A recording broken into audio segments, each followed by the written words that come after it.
भडगाव तालुक्यातील गोंडगाव येथे 4 ऑगस्ट 2023 रोजी घडलेल्या अल्पवयीन मुलीवरील अत्याचार व हत्येच्या प्रकरणातील पीडित कुटुंबाला अद्याप न्याय मिळालेला नसल्याने दिनांक 6 रोजी राष्ट्रवादी शरदचंद्र गटाचे आमदार रोहित पवार यांनी त्यांच्या निवासस्थानी भेट देत कुटुंबियांना धीर दिला। यावेळी कुटुंबियांनी आरोपीस कठोरात कठोर शिक्षा, फाशीची मागणी करत गेल्या 3 वर्षापासून न्याय मिळत नसल्याबद्दल तीव्र संताप आणि दुःख व्यक्त केले। फास्ट ट्रॅक न्यायालयात खटला सुरू असूनही विलंब होत असल्याबद्दल आमदार पवार यांनी खंत व्यक्त केली।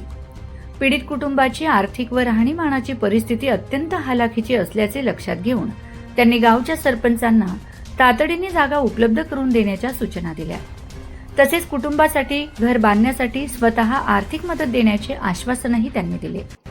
पीडित मुलीला न्याय मिळवून देण्यासाठी माझा लढा सुरूच राहील असा ठाम निर्धार आमदार पवार यांनी व्यक्त केला।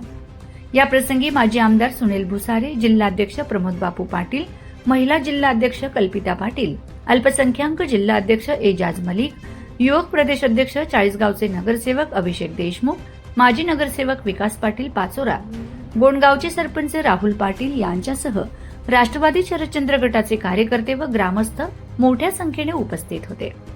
तसेच भडगाव पोलीस ठाण्याचे सहाय्यक पोलीस निरीक्षक प्रदीप एकशिंगे, पोलीस हवालदार नरेंद्र विस्पुते, किशोर सोनवणे, निलेश ब्राह्मणकर, सुनील राजपूत व मुकुंद परदेशी हे अधिकारीही उपस्थित होते।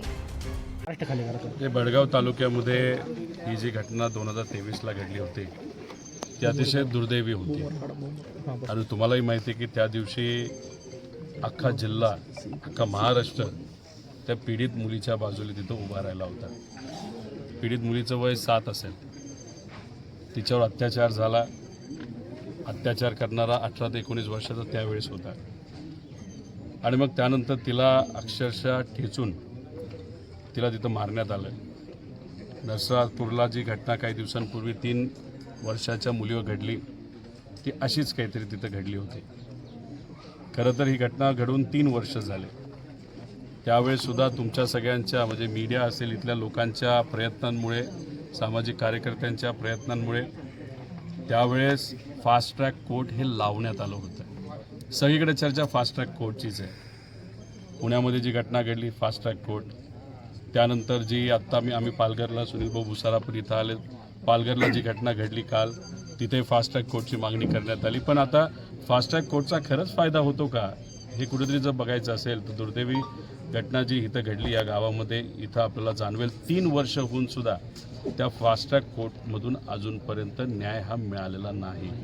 त्याच्याचबरोबर ज्या लोकांनी साक्ष दिली होती, जी काही त्यातली लहान मुलं होती, आज कुठेतरी कदाचित त्यांना घाबरवलं जात आहे का काय वेगळं कारण हे आपल्याला सांगता येत नाही। जे इथं राहत होते ते आता इथं न राहता स्थलांतर झालेले आहेत। मग कुठेतरी इथे असणाऱ्या त्या मुलीच्या आईला, वडिलाला, आजीला भीती वाटते की त्या मुलीला न्याय मिळेल का।